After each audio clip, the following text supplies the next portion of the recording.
ഈ മുറുക്ക് ശീലാക്കിയത്? മുറുക്ക് ചില കുട്ടിക്കാലം മുതലേ മുറുക്കുമായിരുന്നു. വീട്ടിൽ 3 ചെല്ലം ഉണ്ടായിരുന്നു. മുത്തശ്ശമ്മയ്ക്കൊരു ചെല്ല, അച്ഛനൊരു ചെല്ല, അമ്മയ്ക്കൊരു ചെല്ല.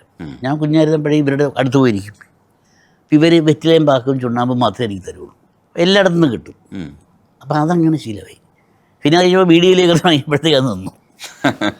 പിന്നെ സിഗരറ്റ് വലി നിർത്തിയപ്പോഴാണ് ഞാൻ വീണ്ടും ഇപ്പോൾ 20 കൊല്ലം കഴിഞ്ഞ സിഗരറ്റ് വലി നിർത്തിയിട്ട്. അതൊരു പാട്ടാണ് എന്നെ കൊണ്ട് വലി നിർത്താൻ പ്രേരിപ്പിച്ചത്. പാട്ടാണ് 1.5 മണിക്കൂറിനൊരു പാട്ട് വേണം പറഞ്ഞൊരു തെലുങ്ക് ട്യൂൺ കൊണ്ടുവന്നു. ഒരു തെലുങ്കൻ്റെ ട്യൂൺ മലയാളത്തിനകത്ത് എങ്ങനെ അതിനകത്ത് മലയാളം കുത്തി കയറ്റുന്ന അറിയാണ്ട് 10 മണിക്കൂർ ശരത്തെ 11:30 പാട്ട് വേണം കേട്ടോ. 1 മണിക്ക് പാടാനുള്ളതാണ്. ഒരു 15,000 രൂപ കൊണ്ട് വെച്ചു. ഇതിരുന്ന് കഴിഞ്ഞാൽ എഴുതി പോവില്ല. മുമ്പിൽ കാശ് പൈസ ഇരിക്കില്ല. ഇത് ഇപ്പോഴത്തെ കാലമല്ലേ, 80, 80, 85 കാലഘട്ടത്തിലെ കാര്യം പറയാം. എഴുതി പോവും. 15 രൂപ അന്നെന്ന് പറഞ്ഞ നിസ്സാര കാര്യമാണോ? ഞാൻ പോയിട്ട് പോരാന്ന് പറഞ്ഞ് പോയി. ഞാൻ നേരെ അടുത്ത കടയിൽ പോയി 2 പാക്കറ്റ് വിൽസ് മേടിച്ചു. അന്ന് ഞാൻ വലിക്കുന്ന കാലം. എന്നിട്ട് ഞാനിരുന്ന് എഴുതി പാട്ട് 12 മണിയായി പുള്ളി വന്ന് 15 മിനിറ്റ് പുള്ളി ഇരുന്നു കൂടുതൽ. എന്നിട്ട് 12 മണിയായി പാട്ട് തീർന്നു. നോക്കിയപ്പോൾ 18 സിഗരറ്റ് തീർന്നിരിക്കുന്നു. ഞാൻ അറിയുന്നില്ല. ആ 2 സിഗരറ്റ് ഒരു 6-7 കൊല്ലം വീട്ടിൽ നിന്നു പൂത്ത് കഴിഞ്ഞാൽ അന്ന് ആ 2 സിഗരറ്റ് അപ്പട്ടാണ് നിർത്തിയത്. പക്ഷെ അത് ഉള്ളിൽ അതിൻ്റെ ഒരു ബന്ധുവും പറഞ്ഞിട്ടുണ്ട്, ഏറ്റവും ഇഷ്ടപ്പെട്ട സാധനം ഉപേക്ഷിക്കുന്ന നിൻ്റെ മനസ്സ് കരിങ്കല്ലാടാന്ന് എന്നോട് ദേഷ്യം പറഞ്ഞെടുത്തിട്ടുണ്ട്. അത് അയാളുടെ വലിക്കാനുള്ള കൊതിയായിരുന്നു. കാര്യം കാരണവന്മാരെമാരെ കൊണ്ടുവന്ന് വീട്ടിലിറക്കി ഇവിടെ വന്നിട്ടാണ് വലിക്കുന്നത്. ഇവിടെ വരുമ്പോൾ ഇവിടെ സിഗരറ്റില്ല, തീർന്നില്ലേ? അത് ശരിയാണ്, കരികല്ല. അങ്ങനെ ഒന്നും ഉപേക്ഷിക്കരുതെന്ന് പറയുന്നത്. എല്ലാം വേണം. കല്യാണം കഴിച്ചത് കാമുക ഉപേക്ഷിക്കാൻ പറ്റുമോ? എനിക്ക് പറ്റില്ല കേട്ടോ. ഉള്ള കാര്യം ഞാൻ പറഞ്ഞേക്കാം. ചിലർക്ക് തുറന്നു പറയും, ചിലർക്ക് തുറന്നു പറയില്ല, അത്രേ ഉള്ളൂ. പക്ഷെ എൻ്റെ ഭാര്യയെ സമ്മതിക്കുന്നത് അത് എനിക്ക് ഏറ്റവും സന്തോഷം അതാണ്. ഇപ്പം നമ്മൾ എന്തെങ്കിലും കാലം വെച്ച് ഞങ്ങൾ ഒരുമിച്ച് പോകുമ്പം വഴിയിൽ നല്ല സുന്ദരി പോയാൽ ഇതൊന്ന് കണ്ണു എന്ന് പറയാനുള്ളൊരു സ്വാതന്ത്ര്യം ഞാനും കൊടുത്തിട്ടുണ്ട്. മണിയമ്പിളിയുടെ ആഴ്ചയുടെ പറഞ്ഞാൽ വീട്ടിലേക്ക് കയറുമ്പം ബാഗ് പരിശോധിച്ചിട്ട് കയറേണ്ട ഗതികളൊന്നും എനിക്കില്ല. മറ്റേ ടൂറൊക്കെ പോയി കഴിഞ്ഞിട്ട് വീട്ടിൽ വന്നു കഴിയുമ്പോൾ അകത്ത് തുറന്നു ഒന്നുമില്ല, കയറിപ്പോ. അല്ല, അതൊക്കെയാണ് ഇങ്ങനെ. അതൊക്കെ തന്നെയാണ് ഈ പറഞ്ഞ പോലെ എല്ലാ തരം പാട്ടുകളും എഴുതാൻ നമുക്ക് കിട്ടുന്നൊരു എല്ലാത്തിലൂടെ നമുക്കൊരു ഇഷ്ടം വേണം. എപ്പോഴാണ് ആരാണ് പ്രയോജനപ്പെടുന്നത്? ചിലപ്പോൾ ചെകുത്താൻ പ്രയോജനപ്പെടുമല്ലോ. ചെകുത്താൻ പ്രയോജനപ്പെടില്ല എന്ന് പറയാൻ പറ്റുമൊന്നുമില്ല, അല്ലേ? ചെകുത്താൻ ദൈവത്തിനോട് ചോദിച്ചിട്ടുണ്ടല്ലോ, ഞാനല്ലേ ഈ തനിക്കെന്താ വിലയെന്ന്. അല്ല, ഇന്ന് പറഞ്ഞ പോലെ ആ ഒരു കുറച്ചൊക്കെ അച്ഛൻ്റെ നിന്ന് എനിക്കത് കിട്ടിയതായിരിക്കും. എപ്പോഴും പറയും, എവിടെയെങ്കിലും പോയി ചെന്നാൽ നീ പോയി കഴിഞ്ഞാൽ അവിടെ ഒരു ശൂന്യത ഉണ്ടാകണം, അയാൾ പോകേണ്ടിയിരുന്നത് ഇന്ന് തോന്നിപ്പിക്കണം. അപ്പോൾ അങ്ങനെയൊക്കെ എല്ലാമേ അത് തന്നെ കേട്ടോ. ഇപ്പോൾ ഈ ഓമനപ്പുഴക്കടപ്പുറം എന്നുള്ള പാട്ട് എഴുതുമ്പോൾ എൻ്റെ അനിയത്തിക്ക് ഒരു സുഹൃത്തുണ്ടായിരുന്നു ഗുജറാത്തിൽ, ബുദ്ധി വികസിക്കാത്ത മകൻ. അമ്മയ്ക്ക് ഒരു നിമിഷം പോലും ഇവനെ ഒറ്റയ്ക്ക് ഇരുന്നിട്ട് പോകാൻ പറ്റില്ല. ഇപ്പം എന്ത് പ്രായമുണ്ടെന്ന് എനിക്കറിയില്ല, അന്നത്തെ കാലമാണ്. അപ്പോൾ ഈ പാട്ട് അമ്മ അടുക്കളയിൽ പോയി ഇവൻ എന്തെങ്കിലും തല്ലിപ്പൊടിക്കും, എന്തെങ്കിലും കുസൃത്തം കാണിക്കും, എന്തെങ്കിലും വയറ് വിളിച്ച് വലിക്കും, പുറത്തോട്ട് അടുക്കള എങ്ങും പോകാൻ പറ്റില്ല. ഒരു ദിവസം പുള്ളിക്കാരത്തി വിളിച്ചിട്ട് പറയാം എൻ്റെ അനിയത്തിയോട്, ഈ സാധനം ഞാൻ CD ആക്കി കൊടുത്തു, എനിക്ക് മാർക്കറ്റിൽ വരെ പോയിട്ട് വരാം. കേട്ടോണ്ടിരിക്കും സുഖമല്ലേ ഇതൊക്കെ കേൾക്കുമ്പോൾ. എന്നെ ഡോക്ടറാക്കടായിരുന്നു അച്ഛനാഗ്രഹം.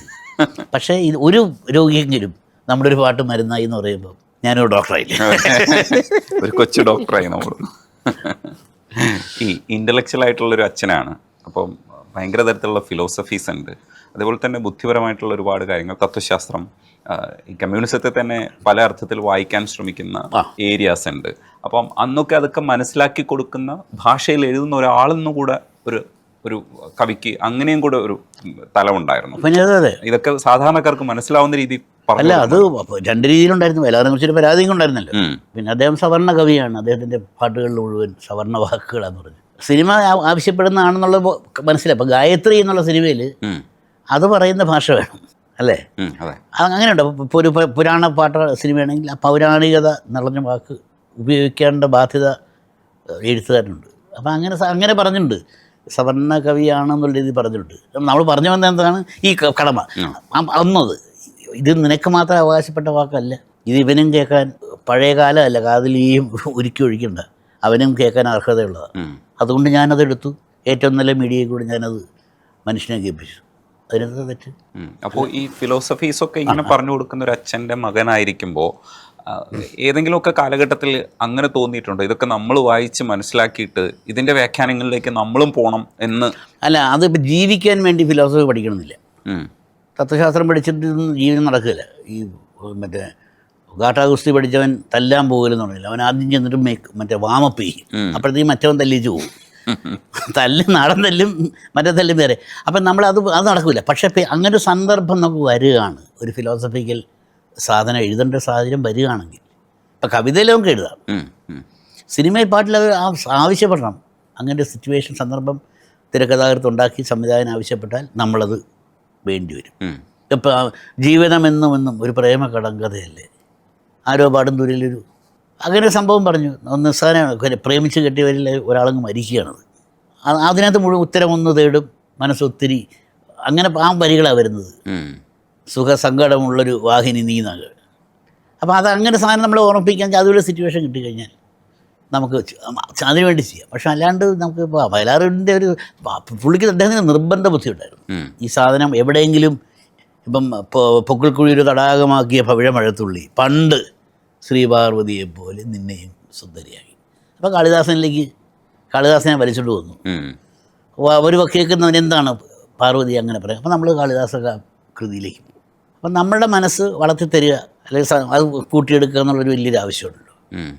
ആ ഒരു ബാധ. പക്ഷേ ഇന്നിപ്പോൾ അതിൻ്റെ ഒരു ആവശ്യം വരുന്നില്ല.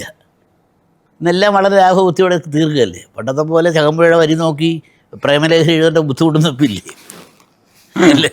അതുകൊണ്ട് ജീവിക്കാൻ ആവശ്യമില്ല. തിന്മ തന്നെ തീണ്ടിടാതുള്ള നിർമ്മലത്വമേ ധന്യ നീ എന്നൊക്കെ പറഞ്ഞ പെണ്ണിനോട്. പക്ഷെ അത് കേൾക്കാൻ താല്പര്യമുള്ള പെണ്ണുണ്ടായിരുന്നു. ഇന്ന് ഏത് പെണ്ണുണ്ട് ഇങ്ങനെയൊക്കെ പറഞ്ഞു കഴിഞ്ഞാൽ? മനസ്സിലാവണ്ടേ?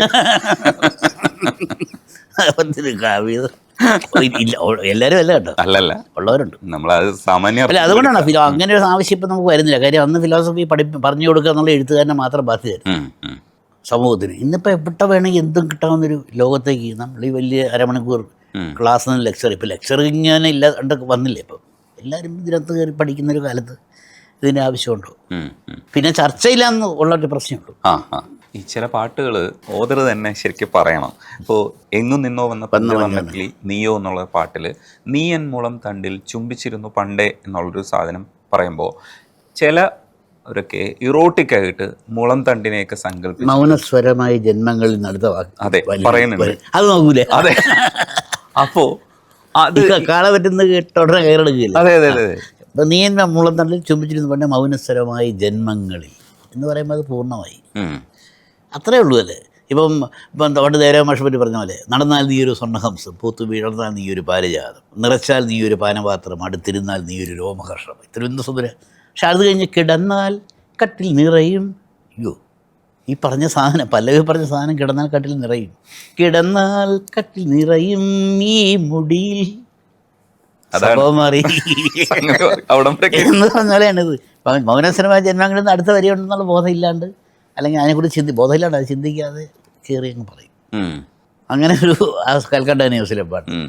പിന്നെ ഒരു പാട്ടെന്ന് പറയുന്നത് പന്തേക്കോഴിയിലെ സുന്ദരിയെ ചെമ്പകമലരേ ആ പാട്ടില്ലേ, അവിടുത്തെ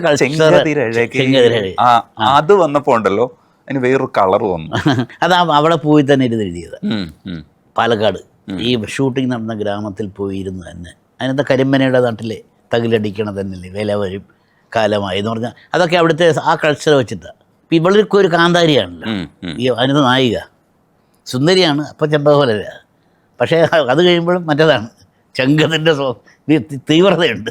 അത് അഴകാണ്. അതെ. പിന്നെ കോപം ഒരഴകല്ല ഉണ്ടല്ലോ.